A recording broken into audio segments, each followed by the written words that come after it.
झाले म्हणे रामेश्वर भट्ट द्विजा तुका विष्णू नाही तुझा। कोण म्हणत हे? तर रामेश्वर भट्ट। कोण हा? तर अगदी वेदना तुकोबारायांना देणारा, त्रास देणारा असा हा महाराज रामेश्वर नावाचा भट्ट, जो महाराज दुष्ट प्रवृत्तीचा आहे।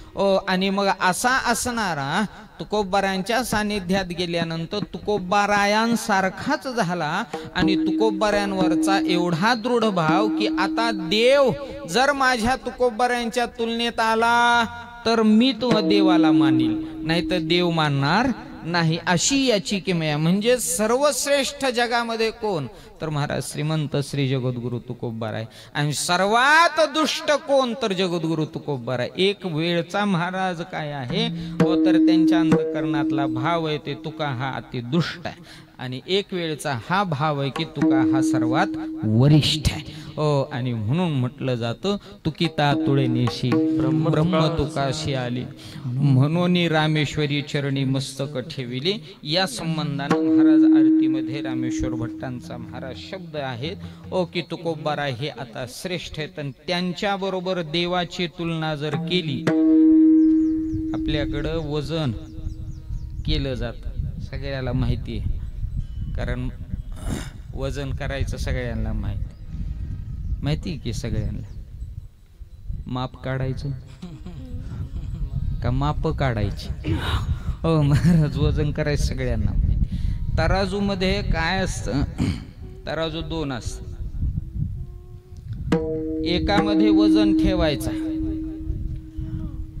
100 ग्रॅम 250 ग्रॅम 500 ग्रॅम 1000 ग्रॅम अगोदर तो लोखंडी वजन ठेवायचं, आणि जेवढी वस्तू आपल्याला पाहिजे ती वस्तू पुन्हा दुसऱ्या पारड्यामध्ये ठेवायची ही प्रथा। आणि ह्या वजना एवढी जर ती वस्तू झाली तर मग दोघं समान आहेत असं आपल्याकडे म्हटलं जातं। आता या जगामध्ये कोणाच्या तुलनेत कोणी राहावं असं जर कोणी विचारलं तर भगवंताच्या तुलनेत सामान्यांनी महाराज तयार झालं की भगवंता एवढा अधिकार मिळतो। आणि म्हणून एका पारड्यामध्ये भगवंत आणि दुसऱ्या पारड्यामध्ये तुम्ही आम्ही जर टाकावे, दोघं जर समान झाली तर मग आपण भगवंतासारखे म्हणता येत।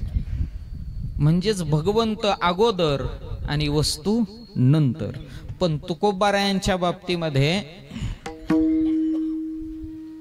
रामेश्वर भट्टांची भूमिका निराळी आहे। ते म्हणाले तुकोबाराय अगोदर आणि भगवंत नंतर। म्हणजेच किलो म्हणून तुकोबारायांना ठेवलं आणि या किलोच्या समान देव येतोय का बघण्यासाठी दुसऱ्या पारड्यामध्ये देव ठेवला। आणि जेव्हा तुकोबारायांच्या वजनात देव भरला त्यावेळेस मग तुकिता तुलनेशी ब्रह्म तुकाशी आली।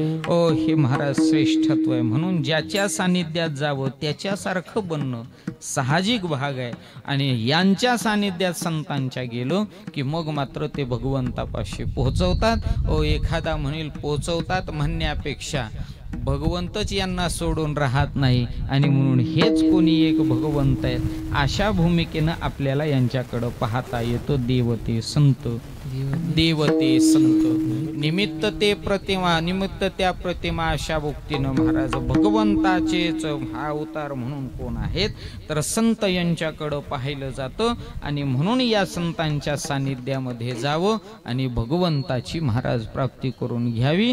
एखादा म्हणेल हरी प्राप्तीशी उपाय धरावे संताचे ते पाय। महाराज म्हणतात यांच्या सानिध्यात गेलो की आपल्याला देवत्व प्राप्त होतं। ठीक आहे महाराज देवत्व प्राप्त होतं, पण कधी कधी काही जणाच्या मनामध्ये येतं नेमकं संतांपाशी गेल्यावर देवत्व मिळतं किंवा देव मिळतो असं म्हणावं, पण हे देवाला विचारणं गरजेचं आहे तू संतांपाशी राहतो का? नाहीतर आपण जायचो संतांपाशी, देवाचा पत्ता राक्षसापाशी कसं जुळायचं? आणि म्हणून मग देवाचा पत्ता देवालाच विचारणं गरजेचं आहे। त्यावेळेस देवासाठी प्रश्न आहे तू कुठं राहतो बाबा? ओ महाराज, देवाचा महाराज प्रत्यक्ष शब्द आहे. भगवंत म्हणतात आपण कुठेही राहत नाही, आपण फक्त महाराज राहतो. ओ तो म्हणजेच योगिनाम हृदय रो महाराज. या संबंधानं मी कोणाच्या तर साधूच्या हृदयामध्ये वास्तव्य करतोय. माझे भक्त गाथी जेथे नारदा मी उभा तेथे. मद्भक्त यत्र गायंती तत्र तिष्ठामी नारद. जिथं संत तिथं भगवंत. आणि म्हणून मनुष्याच्या जीवनामध्ये भगवंत या संबंधानं जर अपेक्षा असेल, त्या पूर्णत्वाच्या लक्षणाची प्राप्ती करून घ्यायची असेल तर महाराज संत या भूमिकेनं. मग एखादा म्हणेल संतांपाशी भगवंत, हे अगदी गोड बाब तुम्ही आम्हाला सांगितली, पण या संतांनी ज्यांचं सानिध्य करून घेतलं किंवा तेही या भूमीत आले, आपणही या भूमीत आलो, पण त्यांच्यात वेगळं पण असं काय दिसून आलं की भगवंत त्यांच्यापाशी आहे, तर त्यांचं वेगळं पण त्यांनी पूर्णत्वास आणण्याच्या महाराज परिक्रमेच्या संबंधानं अभंगाचं पहिलं चरण सांगितलं. उतरल पार, उतरल पार, उतरल पार, उतरल पार, उतरल पार, उतरल पार, उतरल पार, उतरल पार, उतरल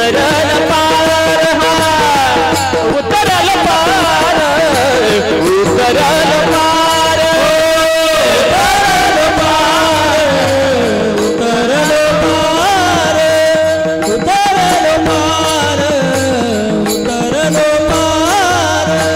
सत्य झाला हा निर्धार, सत्य झाला हा निर्धार. तुझे नाम धरिले कंठी, तुझे नाम धरिले कंठी. झाला हा निर्धार, सत्य झाला हा निर्धार. तुझे नाम धरिले कंठी, तुझे नाम धरिले कंठी.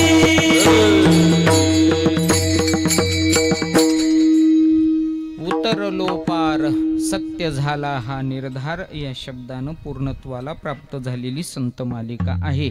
आणि म्हणून श्रीमंत श्री जगद्गुरु तुकोबाराय म्हणतात पार उतरलो. मग आता ही पार उतरण्याची भूमिका नेमकी काय असते? तर पार उतरणं म्हणजे समजा या कडेवरून दुसऱ्या कडेला जाणं, याला पार उतरणं म्हणता येतं. किंवा एखाद्या नदीला पूर आला, आता जसे या वर्षी आले होते कचून पूर, महाराज पुराने, आणि अजून पाऊस बंद होईना. उगा आता थोड्यासाठी त्यांनी बंदच होऊ नये. 2 महिने पडला की उन्हाळा चालू होतोय, आणि उन्हाळ्यात पावसाळा असतोयच. म्हणजे त्याच्याही मनासारखं होईल, आपलं कसं का होईना तिकडे. होय महादेव महाराज, नाहीतरी आतापर्यंत काडीच लागली आपल्याला वर्षात. जाऊ दे तिकडे. तर पार उतरणं म्हणजे काय? समजा एखादा पूर उल्लंघून पलीकडे जाणं आणि तिथं जाऊन छाती ठोकपणे सांगणं मी पलीकडे आलो. कुणाला जमलं नाही पण पठ्ठ्या गेलो. कोणाला जमलं नाही पण पठ्ठ्याला जाता आलं. आणि पठ्ठ्या पलीकडे गेला. हे खूप महाराज विशेष वाटतं. कारण जे कोणाला होत नाही ते एखाद्यानं केलं की त्याच्याबद्दलचं कुतूहल असतं, त्याच्याबद्दलचा महाराज थोडासा युगो असतो. त्याने तिकडं गेल्यावर ते अभिमानानं सांगावं. जमलं नाही, लय जण काठावर उभी होती, एकाची टाप झाली ना नदीत पाय ठेवायची. म्हणले मग आपण म्हणला सगळ्याचे सगळा पूर पार करून इकडच्या कडेला आलो, उतरवलो पार. महाराज मग हा पार आहे का? महाराज किंवा अजून एक पार असतो बघा. आता राहिलं नाही त्या पाराचं इतकं महत्व, पण गावागावात एक पार असायचं पहिलं. आणि त्या पारावर CCTV बसविलेले असायचे.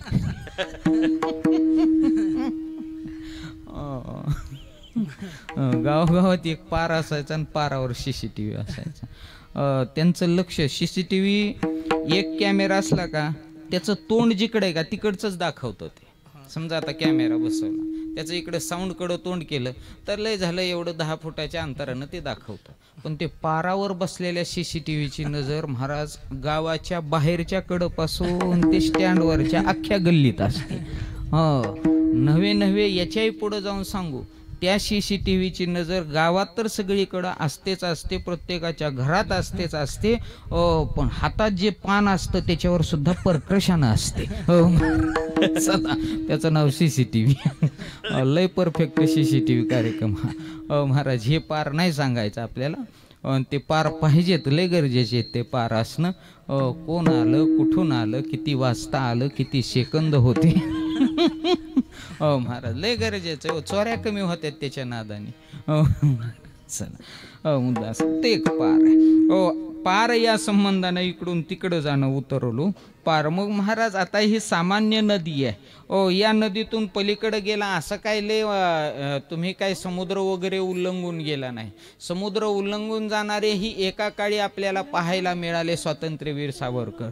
महाराज यांनी एकेकाळी महाराज या स्वातंत्र्यासाठी लढत असताना, झगडत असताना, झटत असताना भारतभूमी स्वतंत्र व्हावी याकरिता समुद्रामध्ये छलांग मारली होती. आणि महाराज काही अंतर का होईना पण समुद्र तरुण गेले होते. अशी बोटावर मोजकी आहेत की ज्यांनी खूप मोठी पराकाष्ठा करून पलीकडे जाण्याचा प्रयत्न केला.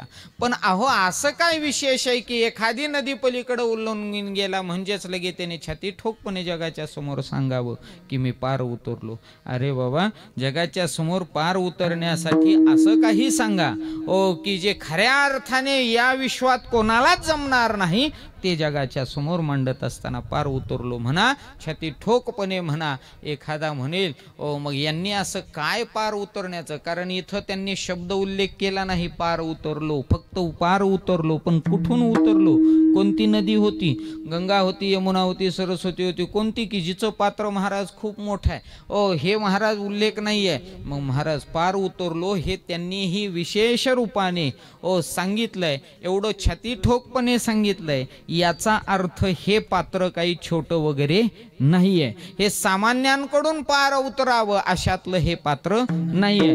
मग हे पात्र कोणतं आहे असं जर कोणी विचारलं तर ते आहे माया नदीचं पात्र, जे सगळ्यात मोठं पात्र आहे. कारण या माया नदीचं पात्र कुठून सुरू झालं आणि कुठं संपणार आहे माहीत नाहीये. आणि म्हणून ही माया नदी पार उतरवण्याचं काम कोणी केलं तर साधून केलं. या तीरावरून त्या तीराला. जगत म्हणजेच माया. जगत म्हणजेच माया. मग जगताचा टोक कोणता आणि पुढचा टोक कोणता आणखीन ज्ञात नाही. किंवा एक जुना धडा होता बघा राजन महाराज, रविवारची सुट्टी. रविवारची सुट्टी आपल्याला एक आभाळ टेकल्यासारखं दिसतं, त्याला क्षितिज म्हणतात.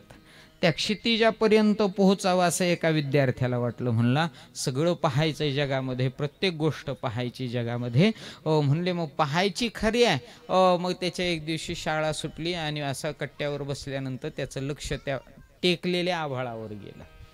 आणि मग त्याने टेकलेलं आभाळ पाहिलं आणि तो लगेच म्हणला अरे हे काय लय लांब नाही, इथंच आहे. म्हणला मग आपण काय करू, रविवारी जाऊ. कुठं, जिथं आभाळ टेकले तिथं त्या क्षितिजापाशी. आणि मग त्याने प्रत्येक रविवारी सकाळी नाश्ता करायचा आणि मम्मीला म्हणायचा मी खेळून आलो. खेळायला म्हणून जायचा आणि जे पळत सुटायचा कुठं तर जिथं क्षितिज आहे, जिथं आभाळ टेकलेलं दिसतंय तिथपर्यंत. आणि मग तो पळत जायचा, पळत राहिला. रविवारची सुट्टी संपली. मग तिथं त्याने खून करून ठेवली. म्हणला पुढच्या रविवारी इथून पुढं पळायचं, पुढच्या रविवारी इथून पुढं पळायचं. पुढच्या रविवारी पुन्हा नाश्ता केला आणि मम्मीला म्हणला चाललो खेळायला. आता रविवारची पहिली सुट्टी त्या खुनेपर्यंत पोहोचायला गेली. खुनेपर्यंत पोहोचायला लय टाइम लागतो तसं बघितलं तर. आणि म्हणून ते खुनेपाशी पोहोचायला. मग याने रविवारच्या एका सुट्टीत खुनेपर्यंत पोहोचला. दुसऱ्या सुट्टीत त्याने तिथून पुढे पळायचं ठरवलं, पण खुनेपाशी पोहोचायला पुन्हा दुसऱ्या रविवारची सुट्टी गेली. याचा अर्थ असा आहे क्षितिज आणखीन सापडलेलं नाहीये, आभाळ टेकलेलं. मग जिथपर्यंत महाराज हे दिसेल तिथपर्यंत मायेचं साम्राज्य आहे. आणि हे मायेचं साम्राज्य उल्लंघून जाण्याचं काम माझ्या श्रीमंत श्री जगद्गुरु तुकोबार यांनी केलं. उतरलो पार. मग म्हणले पार केलं म्हणजे मग कशानं गेले ते. F-16 मध्ये बसून गेले आणि चलत चलत जाता जाता चाललोयच पलीकडे तर 1-2 पाकिस्तानवरती टाकूच म्हणले, जरा तेवढीच दिवाळी होऊन जाईल असं म्हणून पलीकडे गेले. नेमकं कसे गेले तुकोबाराय असं जर कोणी विचारलं तर महाराज हे तुकोबाराय यांचं महाराज पलीकडे जाणं अतिउत्तम, अतिश्रेष्ठ आणि अति महाराज जगामध्ये वरिष्ठ मानलं जातं. पार उतरणं मायेतून इतकं सोपं नाही. भली भली माया नदी पार उतरण्यासाठी प्रयत्न केला. माऊली म्हणतात ना, वेदाचा सांगाडा करण्यासाठी बऱ्याच जणांनी प्रयत्न केला. मग वेदाचा सांगाडा ज्यांनी केला त्यांना पलीकडे जाता आलं नाही का? म्हणले त्यांनी नाव तयार केली आणि या माया नदीमध्ये टाकली. ही नाव कशाची? तर वेदाची. मग त्याच्यामध्ये ही सगळीच्या सगळी वैदिक मंडळी बसली. कशामध्ये? त्या नावेमध्ये. आणि नावेमध्ये बसल्यानंतर मग त्यांना निश्चित वाटलं ही वेदरूपी नाव आम्हाला काय करील, मायेच्या भवसागरातून, मायेच्या महाराज या मोठ्या पात्रातून पलीकडे नेईल. नाव महाराज आता चालू करायची आहे. पण नाव चालू करण्या अगोदर त्यांनी महाराज 1-1 टनाचे दगड तिला खाली बांधले. आणि मग आता टनाची दगड महाराज नावाला बांधली. आता ती बुडविल का निहील? बुडविल. महाराज काय करील का नाही करी? पवायला शिकवायचं असल्यावर त्याच्या पाठीला काय बांधतेत? काय बांधतेत? भोपळा. आणि भोपळा बांधायचा फुटल्याला का? नाही. चला चला. पण पोवायला शिकवायचं एखाद्याला आणि पोवायला शिकवताना त्याच्या महाराज कमरेला भोपळा नाही बांधला, काय बांधला? दगड बांधला 50 किलोचा. मग आता ते पलीकडे जाईल, पोहायला शिकवेल का बुडल? महाराज बुडल. तसं वेद आपल्याला पलीकडं नेणार आहे. पण या वेदाची गंमत अशी आहे, याच्यातला पहिला धडा आहे अहम ब्रह्मास्मी. मी देव आहे. आणि घोटाळा इथंच होतो महाराज. ब्रह्मास्मी येतं आणि अहम जीवनात चिकटतं. अहम म्हणजे मी, आणि हाच मी माणसाला काय होतो तर त्रासदायक ठरतो. आणि म्हणून वेद उतरवून नेणार आहे, पण या मीपणाचा दगड त्याला लागला आणि मीपणाच्या वजनामुळं भवसागरामध्ये, भव नदीमध्ये, या महाराज माया नदीमध्ये त्याने बुडवायला सुरुवात केली. म्हणून भले भले महाराज पलीकडे जाण्याचे प्रयत्नवादी राहिले, परंतु त्या प्रत्येक प्रयत्नवादाला निष्फळत्व आलं. त्याचं काम आहे, त्याचं नाव आहे महाराज मी. म्हणजेच अहम. विठ्ठल विठ्ठल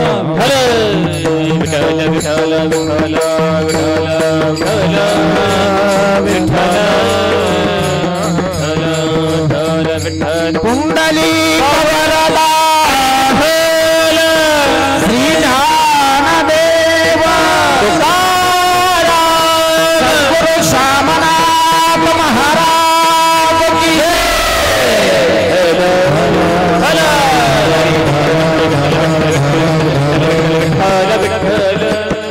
आणि म्हणून पलीकडे नेण्याचा प्रयत्न प्रत्येकानं, जाण्याचा प्रयत्न प्रत्येकानं केला, पण त्याने मीपणाची दगड बांधल्यामुळे तो पलीकडे उल्लंघून जाऊ शकला नाही.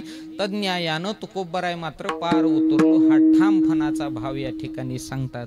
कारण मी भल्या भल्याला महाराज काय करतो तर त्रास देतो, अडकवतो, गुंतवतो. आता मीच सांगायचा म्हटलं तर मीच सांगतो. हो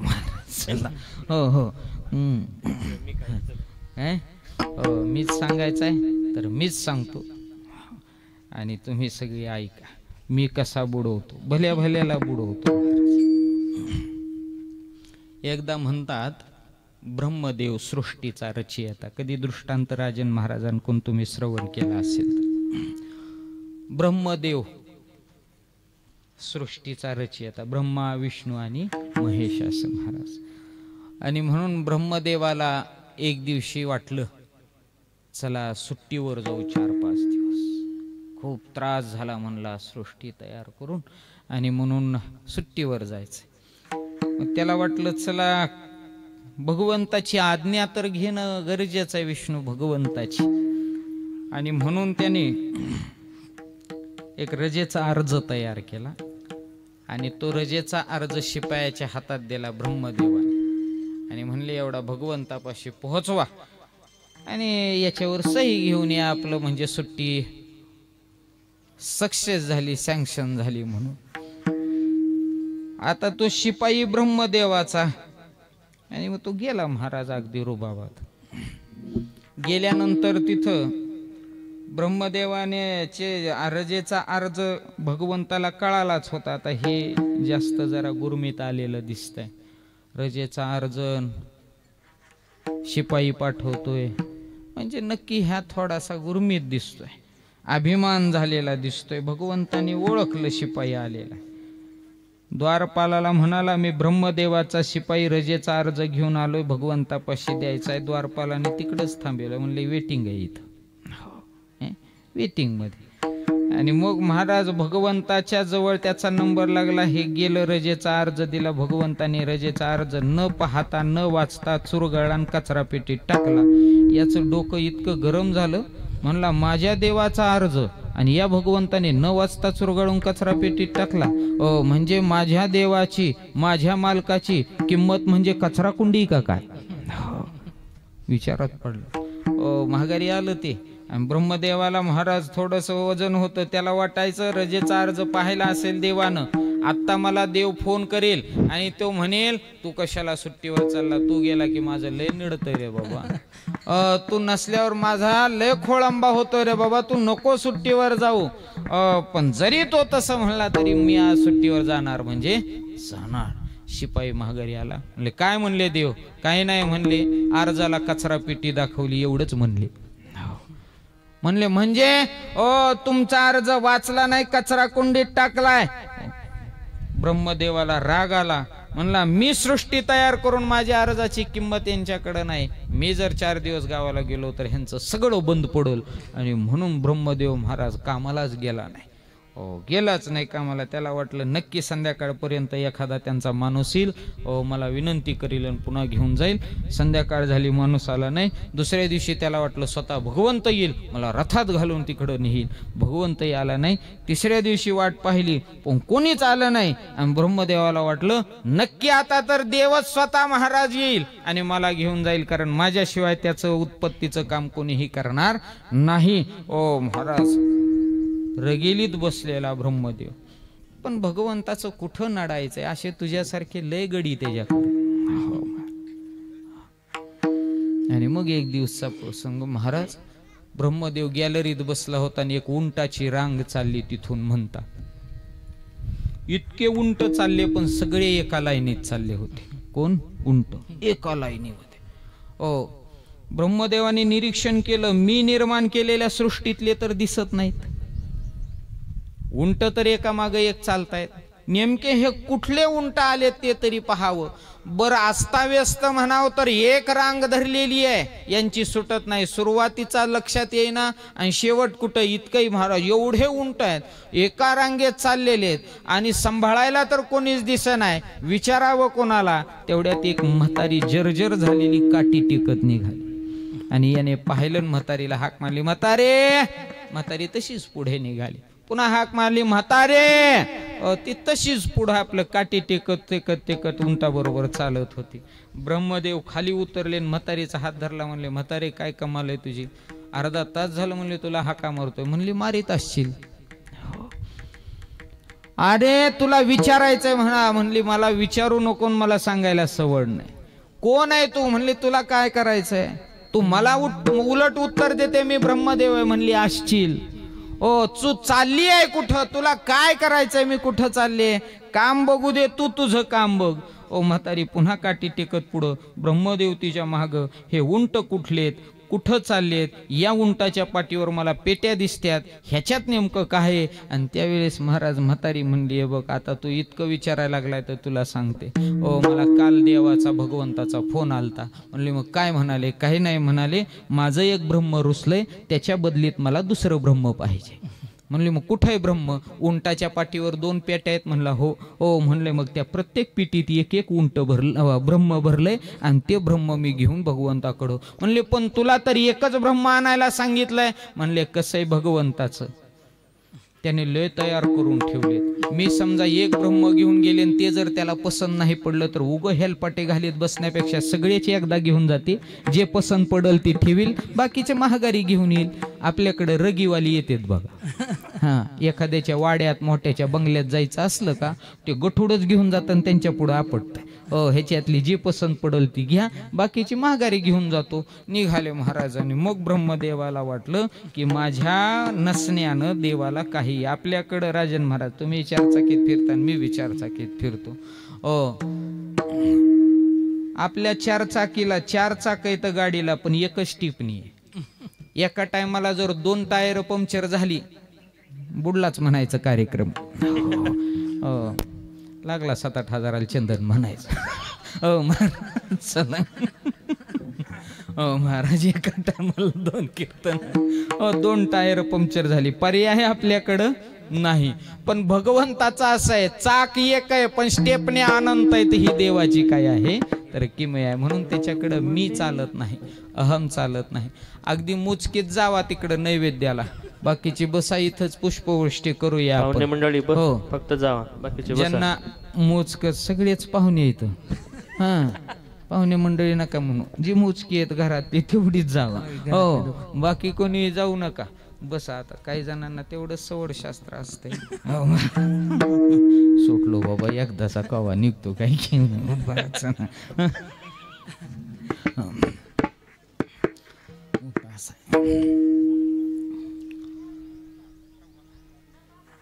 आणि म्हणून ब्रह्मदेवाच्या संबंधानं या ठिकाणी महाराज गर्वहरण झालं. म्हणून असा मी हा माणसाला पार उतरू देत नाही. पण तुकोबारायांसारखी मंडळी पार उतरली, कारण महाराज म्हणतात त्यांनी मी गिळलेला आहे, अहम महाराज गिळून टाकलेला आहे. आणि म्हणून त्यांनी महाराज ब्रह्मदेवासारख्या मंडळींनी जिथं मीपणामध्ये गुंतली तिथं तुकोबाराय मात्र याच्यातून पार उतरले. म्हणून महाराज म्हणतात उतरवलो पार. मग महाराज म्हटले तुम्ही अगोदर या कडेवरून त्या कडेला जाणं महाराज म्हणजेच पार उतरणं आहे. आणि माया नदी हे स्वरूप आहे पार उतरण्याचं. केवढी माया नदी मोजता आली नाहीये, केवढं स्वरूप आहे माया नदीचं माहित नाहीये. मग एवढी मोठी नदी पलीकडं जाणं म्हणजे नेमकं काय करणं तर महाराज अगदी याला अगदी बोलणं सुरुवात पसाऱ्याची आहे, पण याचं उत्तर मात्र अगदी शॉर्ट आहे. म्हटलं जातं माया केवढी तर मोजता येत नाही एवढी. मग हीच माया पार उतरण्याच्या संबंधानं केवढी तर महाराज म्हणतात आता जिथंही नजर टाकू त्या नजरेमध्ये फक्त आणि फक्त भगवंतच राहणं. किंवा आणखीन याला महाराज मोठ्या महाराजांचे शब्द असतात. एका शब्दानं ते म्हणतात माया माया न राहणे आणि ती परब्रह्म स्वरूपाने महाराज दृष्टीस पडणे, याला म्हणतात पार उतरणे. म्हणजेच माया आता राहिली नाही, मग ती काय झाली आहे तर परब्रह्म स्वरूपाने या ठिकाणी प्रगट झाली आहे. म्हणून म्हटलं जातं अवघी आनंदाची सृष्टी झाली, याला म्हणतात पार उतरणं. अवघी सृष्टी आनंदाची आहे, या कडेवरून त्या कडेला जाणं पार उतरणं. म्हणजेच माया न राहता माया उल्लंघून जाऊन परब्रह्मापर्यंत. आता तसं म्हणूच नका, मायाच भगवंत आहे अशी ज्याची महाराज दृष्टी आहे ते म्हणतात उतरलो पार. सत्य झाला. मग महाराज खरंच पार उतरले का? सत्य निर्धार आहे, खोटं काय बोलायची गरज नाही तुम्हाला. आणि महाराज नुसतं सत्य नाहीये तर निर्धार सत्य आहे म्हणले अगदी चांगलं आहे. पण याच्यासाठी महाराज तुम्ही काहीतरी केलं असेल. म्हणले काहीतरी कसं म्हणता? खूप काही केलं. म्हणले काय केलं? तर दुसरं चरण आहे. तुझे नाम धरिले कंठी, तुझे नाम धरिले तुझे नाम धरिले कंठी, तुझे नाम धरिले कंठी, तुझे नाम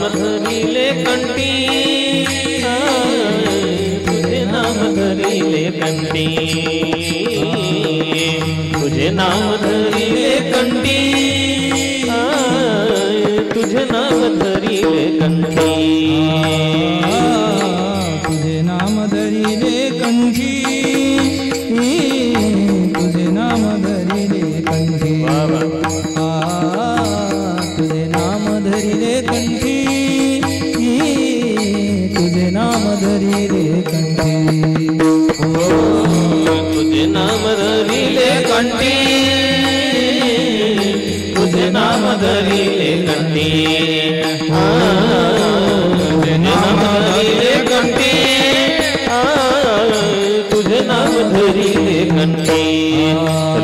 केले संसाराचे तो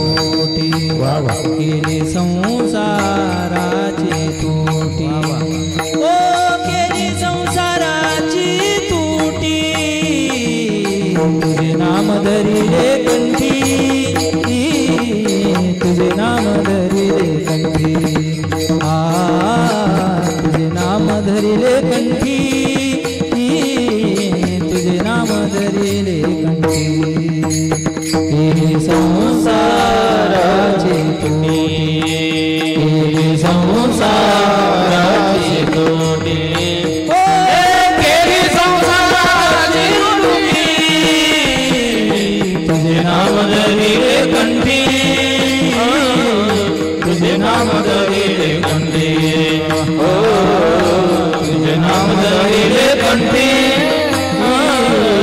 तुझे नाम धरिले कंठी तुझे नाम धरिले कंठी केली संसाराची तोटी केली संसाराची तोटी केली संसाराची तोटी तुझे नाम धरिले कंठी केली संसाराची तोटी केली संसाराची तोटी केली संसाराची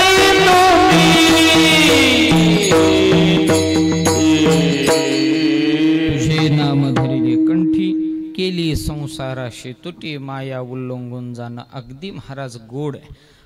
पण महाराज सार्थकत्व आहे, पण याच्यासाठी पराकाष्ठा देखील भक्तीची तेवढीच आहे. तुझे नाम धरिले कंठी केली संसाराशी तुटी. महाराज म्हणतात संसाराशी तुटी केली आणि नामदेवा तुझं कंठात धरले. अगदी दोन्हीही मुद्दे हे काही सोपे नाही आहेत. म्हणायला सोपं आहे नाव कंठात धारण करणं आणि संसार सोडणं, दोन्ही गोष्टी इतक्या सोप्यातल्या तरी नाहीत. नाव तोंडात अवघड आहे आणि कंठात धरणं तर महाराज अति अवघड आहे. ओ मुखातलं नाव कठीण आहे महाराज, मुखात नाव येत नाही आपल्या लवकर. ओ मग ते कंठात कधी विराजमान व्हावं, म्हणजेच कंठात नाव विराजमान होणं हेही कठीण आहे आणि त्याकरिता संसाराशी तुटी करणं ते तर अति कठीण आहे.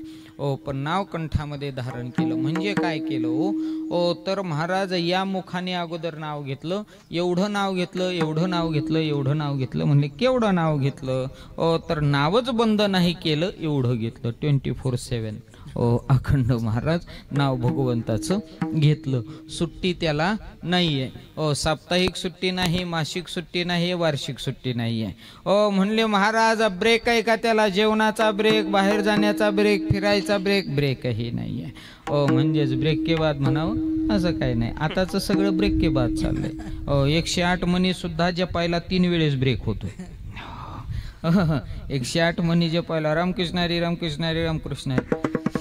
कोरड पडली बाई, पाण्याचा घोट घेते. रामकृष्ण हरी रामकृष्ण हरी रामकृष्ण हरी. महाराज काय 108 मनी जपायला महाराज ब्रेक होतोय. मग भगवंताचं नाव अखंड घेतलंय मुखामध्ये, पण या अखंड मुखात नाव घेतलं याला ब्रेक महाराज म्हणतात. दिनरजनी हाची धंदा गोविंदाचे पोवाडे. ब्रेक रात्र न कळे दिवस न कळे. ब्रेक अजिबात बोलायचा संबंध नाही. नॉनस्टॉप घेतलं त्याचं नाव आहे भगवंताचं मुखात आणि मुखात नॉनस्टॉप घेतल्यामुळं त्याचा परिणाम कंठात. आता अशी अवस्था झालीये आम्हाला मुखाने राम म्हणायची गरज नाहीये. आमचं मुख बोलू अथवा न बोलू, आमचा रोम रोम राम म्हणायला आता काय झालाय महाराज प्रेरित झालेला आहे. आणि याला म्हणतात तुझे नाम धरिले कंठी. एखादा म्हणेल पण असं नाम कंठात धरलेला ओळखायचा कसा? अगदी सोपी लक्षण आहेत त्याची. अगदी सोपी लक्षण आहेत. कशी लक्षण आहेत? संत मालिकेची चरित्र आपल्या समोर सगळ्यांच्या आहेत.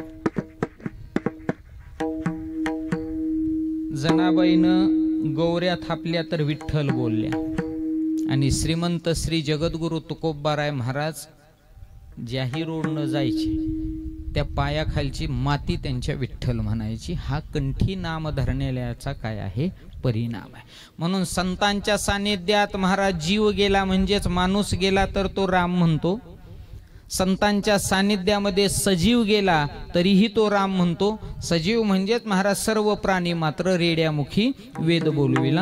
महाराज आणि संतांच्या सानिध्यात जड जरी गेला तरी तो राम म्हणतो. ही महाराज संतांची काय आहे खासियत आहे. आणि म्हणून म्हटलं जातं या संतांच्या सानिध्यामध्ये माती आली तुकोबारायांच्या पायाखाली आणि ती माती काय म्हणायला लागली तर विठ्ठल म्हणायला लागली. ही महाराज किमया कोणाची तर नामधारक संसाराची तुझे नाम धरिले कंठी केली संसाराशी तुटी संसार सोडला. ओ आता संसार सोडला असं जर कोणी म्हटलं तर हे काय बोलायचं काम राहिलेलं नाही. संसार काही सुटत नाही. ओ जगामध्ये सगळं सुटल. लय सांगू का महादेव महाराज, तंबाखू सुटेल पण संसार सुटायचा नाही.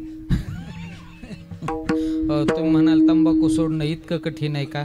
तंबाखू सोडण्या इतकं जगात दुसरं कोणतंच कठीण नाही का? नाही पेटी मास्तर?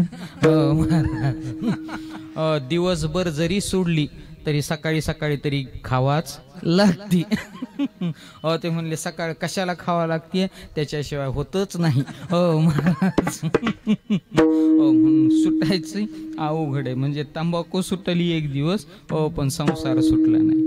एक जण वैतागलं आपलं राजन महाराज, लय वैतागले. एक जण इतकं वैतागलं संसाराला का तर 50 वर्ष महाराज राजा राणीचा प्रपंच केला. 50 वर्ष कधी ती महाराज वर तोंड करून मालकाला बोलली नाही आणि कधी हिनं महाराज तिला अपशब्द बोलला नाही. अगदी महाराज इतका गोड संसार 50 वर्षाचा हम बने तुम बने एक दुजे केली. महाराज असा प्रपंच त्यांनी महाराज 50 वर्ष केला. आणि असा इतका 50 वर्षाचा 50 वर्ष प्रपंच केला म्हणजे आता ती म्हातारी झाली ना. हो दोघही म्हातारी. एक दिवशी काय झालं काय माहित, पहाटेच्या पाळी काकडा चालू होता आणि काकड्याच्या टायमाला मालकिनीने शिव्या द्यायला मालकाला सुरुवात केली. पहाटे रामाच्या स्वरामध्ये महाराज कच्चून शिव्या द्यायला सुरुवात केली. म्हाताऱ्याने डोक्याला हात लावला. 50 वर्ष म्हणला संसार इतका गोड झाला आणि म्हातारपणाला म्हणला उगच्या उग डाय माझ्या केसाला लावली. काय अवघड झालं म्हणला. काळं लावलं म्हणलं माझ्या तोंडाला. आणि म्हणून मग त्याला राग आला. महादेव म्हणला जितका राग आला बास म्हणला संसार सुटला आज. पुन्हा या मालकिनीचं तोंड बघणार नाही, ह्या घराचं तोंड बघणार नाही. आता निघालो म्हणजे निघालो महाराज. पिशवी उचलली, गाडीत बसलो, गाठलं पंढरपूर. राहतो म्हणला मठात एखाद्या. गेलो मठात महाराज. एका मठात गेल्या असा पेटी मास्तर दिसला. आला वाटतं वैतागूनच. आलोच म्हणला. ते म्हणला काही नाही बघू मोबाईल जरा. घेतला पेटी मास्तरचा मोबाईल, नंबर डायल केला तिचा. फोन लावला. हॅलो कोणी आरची का? काळजी करू नको पंढरपुरात आहे. मुद्दा असा आहे की कितीही सोडीन म्हटलं तरी सुटत नाही. त्याचं नाव काय आहे? संसार. कारण एक दिवसाचा नाहीये, अनादि संसार मालेच्या ठाई. महाराज आणि म्हणून हा संसार सुटणं कठीण आहे. अशा कठीण संसाराला देखील महाराज त्यागात्मक दृष्टिकोनानं महाराज संपवला. त्याचं नाव तुकोबाराय. तुझे नाम धरिले कंठी केली संसाराशी तुटी. आणि म्हणून आम्ही काय झालोय तर पार उतरलोय. महाराज मग ज्या नामस्मरणाने पार उतरले ते कोणतं? विठोबा रखुमाई जय विठोबा रखुमाई विठोबा रखुमाई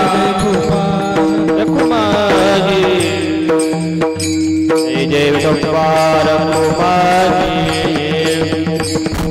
विठोबा रखुमाई विठोबा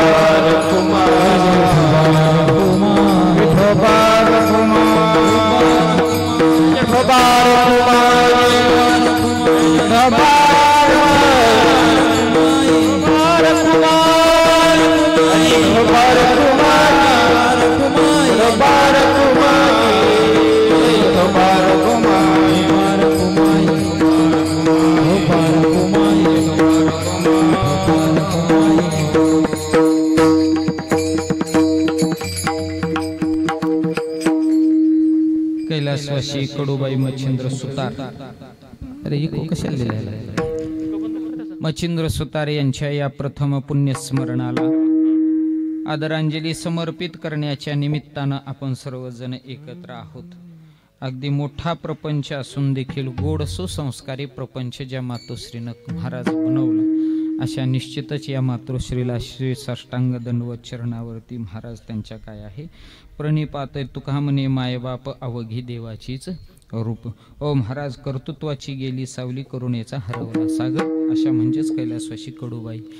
नावात जरी कडू असल्या तरी प्रपंच गोड कसा करावा आणि मुलं संस्कारी महाराज कशी बनवावी याचा महाराज अगदी मिलाप ज्यांच्याकडे पाहिल्यानंतर, कारण मी लहानपणापासून या परिवाराशी थोडा थोडा संलग्नित आहे आणि त्या अनुषंगानं सद्गुरू श्री शामनाथ महाराज या गुरुपरंपरेवरती महाराज शिष्यत्व सांभाळून निष्ठेची सेवा करणारा सर्वच परिवार सुतार परिवार आणि त्या अनुषंगानं महाराज यांच्याकडे पाहिल्यानंतर प्रसन्नतेचा भाव आणि निश्चित महाराज करारी नजर आहे, कारण प्रपंच निटका करत असताना स्त्रीनं देखील तितकंच कडक राहणं खूप गरजेचं आहे. काय वडील जरी आधार असला तरी स्त्री ही संस्काराची सगळ्यात मोठी सावली घरातली असते. संस्काराची सगळ्यात मोठी सावली आहे. वडील संस्कार द्यायला किती सक्षम आहे माहीत नाही आहे, कारण त्याला फिरावं लागतं, त्याला हिंडावं लागतं. त्याची फक्त एकच असते, आलं की दाब देणं, चुकलं की शिस्त लावणं. वडील हे करू शकतो, पण घरात लहानाचा मोठं लेकरू होत असताना आईकडं महाराज गुरुची भूमिका या ठिकाणी पूर्णपणे असते आणि म्हणून अशाच मातोश्रीनं या ठिकाणी करडी नजर ठेवून प्रत्येक महाराज मुलगा सुसंस्कारी बनावा. संप्रदायाची जी महाराज परंपरा आहे ती आपल्या कुटुंबाला लाभलेली आहे आणि ती देखील उज्ज्वल अशा स्वरूपाची बनावी अशी अपेक्षा ठेवून सुसंस्कारी जीवन ज्यांचं स्वतःचं आणि महाराज पूर्ण कुटुंबाचं असं आदर्श व्यक्तिमत्व म्हणून ज्यांच्याकडे पाहिलं जातं. म्हणून जेव्हा एकदा स्त्री कणखर होते ना तेव्हा मोठ्या मोठ्यावर विजय मिळवते हा महाराज इतिहास आहे.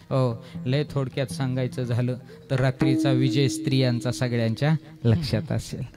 ICC वर्ल्ड कपमधली चॅम्पियन टीम बनली आपली महाराज मुलींची टीम आहे. महाराज वर्ल्ड कपमधली चॅम्पियन बनली. 2025 हे भारतासाठीचं कौतुकाचं काय आहे तर वर्ष आहे. महाराज मुलींना उत्क्रांती केलेलं आहे. मुली सांगायच्या झाल्या, श्रेष्ठ सांगायच्या झाल्या, कणखर सांगायच्या झाल्या. सिंदूर ऑपरेशनमध्ये दोघींनाच काम केलं महाराज. एक होत्या कुरेशी मॅडम आणि दुसऱ्या होत्या सिंग मॅडम. अगदी जगभर त्यांची ख्याती झाली आहे. स्त्रीच सांगायची झाली जेव्हा ती कणखर बनते ना त्यावेळेस ती राष्ट्र सांभाळण्याची महाराज जिम्मेदारी घेते. आणि म्हणून महाराज स्वर्गवासी इंदिरा गांधी पाहायला मिळाल्या, प्रतिभाताई पाटील पाहायला मिळाल्या आणि राष्ट्रपती म्हणून आज आपल्याला पाहायला मिळतात द्रौपदी मुर्मू. जेव्हा ती स्त्री कणखर बनते ना तेव्हा देश विकसित करण्याची आणि जेव्हा स्त्री समाजाभिमुख महाराज कार्य करण्याचा विचार करते आणि एखादा समाज महाराज मागं पडत असेल तर त्याला उत्क्रांतीवर न्यावं. आणि शिक्षण हीच खऱ्या अर्थानं मोठी शिदोरी आहे जगामध्ये, कारण ज्ञानाशिवाय महाराज जीवन नाही आहे आणि ज्ञानाशिवाय जीवन आहे ते अज्ञानी जीवन, हे अंधकाराचं जीवन आहे हे दाखवणारी महाराज सावित्रीबाई फुले महाराज त्यावेळी जन्माला येते आणि महाराज जगाला एक दिशा देते. आणि म्हणून म्हटलं जातं स्त्री जेव्हा महाराज भक्तीमध्ये उतरते त्यावेळेस मीराबाई पाहायला मिळते, त्यावेळेस महाराज जनाबाई पाहायला मिळते आणि ज्ञानोबारायांना महाराज पर्णकोटीतून बाहेर काढणारी माझी चिमुकली मुक्ताई पाहायला मिळते. म्हणून स्त्री ही महाराज जगाचा सगळ्यात मोठा आधारवड आहे आणि म्हणून या स्त्रीत्वाचा खऱ्या अर्थाने सार्थ अभिमान ज्यांच्याकडे पाहिल्यानंतर मिळतो अशा कैलासवासी कुडूबाई यांना ही सद्गुरू श्री शामनाथ महाराज गुरुपीठाच्या वतीनं आपण सर्व सद्भाविक भक्त म्हणजेच महाराज सुतार परिवाराचे पाहुणे मंडळी, मित्र परिवार आणि आम्ही सर्व वारकरी संप्रदायाची द्योतक प्रतीक असणारी मंडळी यांच्या वतीनं त्यांना ही भावपूर्ण श्रद्धांजली अर्पण करू. निश्चित त्यांच्या आशीर्वादानं कुटुंबावरती महाराज त्यांच्या आशीर्वादानंच कुटुंबामध्ये सुख समृद्धी आयुर्आरोग्य ऐश्वर्य नांदावं आणि त्यांच्याप्रमाणे संसार सक्षम आणि परमार्थही सक्षम आपल्याकडून घडावा अशी अपेक्षा या ठिकाणी ठेवून याच ठिकाणी आपण सेवेला पूर्णविराम देऊया.